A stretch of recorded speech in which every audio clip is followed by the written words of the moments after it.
People that hate something they don't understand, they lie. World War II, there was propaganda. World War I, there was propaganda. When you're in a war, people lie. When they had the Crusades in Europe, the Crusaders, they said Arab women eat their children, right? They said this in the churches and in the parliaments. We have to kill and defend these barbaric people. Arab women, you eat your children? Some of them are vegetarian, don't even eat meat. But this is a war of propaganda and lies. So you have to know that until 1997, I wasn't a Muslim. I wasn't born Muslim. And I'm not an Arab. I'm not following somebody else's culture. Islam is not a culture. Do you know this is not an Arabic dress?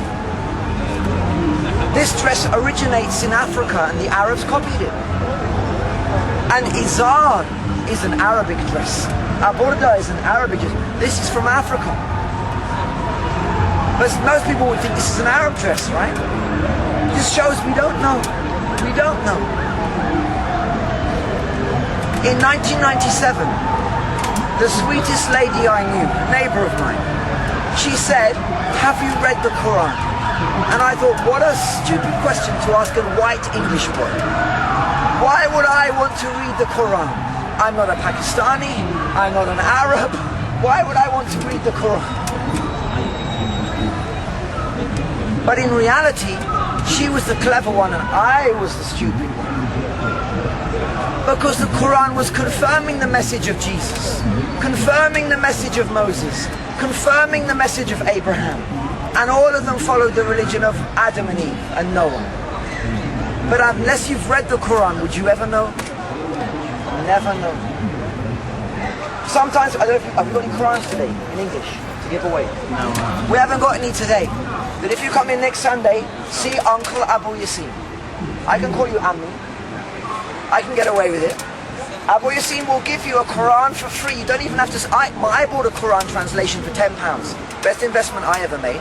But save your money, keep it in your pocket, spend it in charity. He'll give you a free Quran in English next Sunday, right? You'll be here, God willing. God willing. Say God willing, because we don't know when our souls are going to depart.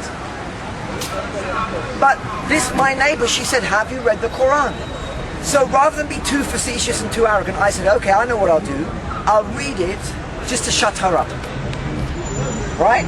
No intention of becoming Muslim. I'll read it so that intellectually I can have a discussion with her. Fair, right? Fair. So I started reading the translation of the Quran in English. It took me 6 weeks to read it from cover to cover. And I was reading it every day.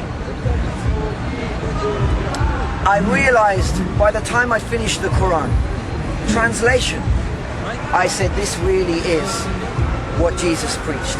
This really is what Moses preached. And it shows all the errors and mistakes of saints worship and all these things. Nothing to do with Jesus. Nothing to do with Moses. And I realized I should be Muslim now. But I was confused. I said, where's the bomb on, where's the chapter on how to build a bomb, right? Where's the chapter on terrorizing women and children? Because if you don't know, you think Islam is all about terrorism and sexism and God knows what. When you read, God willing, you read the Quran translated into English, you'll find it doesn't call to anything like that. But it calls to the worship of your Creator in the manner that He wants to be worshipped. Do you know Abraham never associated any partners with Allah? He never worshipped Mary. He never worshipped Jesus. He never worshipped saints. He never worshipped shrines. He didn't believe in lucky rabbit's foots, or amulets or charms or star signs or astrology. Because only God is in control of you and me and this creation. And nothing can benefit you except with the permission of God. And nothing can harm you except with the permission of God. This is the true religion of Moses and Abraham and Jesus and Muhammad and Mary, the Virgin Mother of Jesus. May Allah's peace and blessings be upon them all.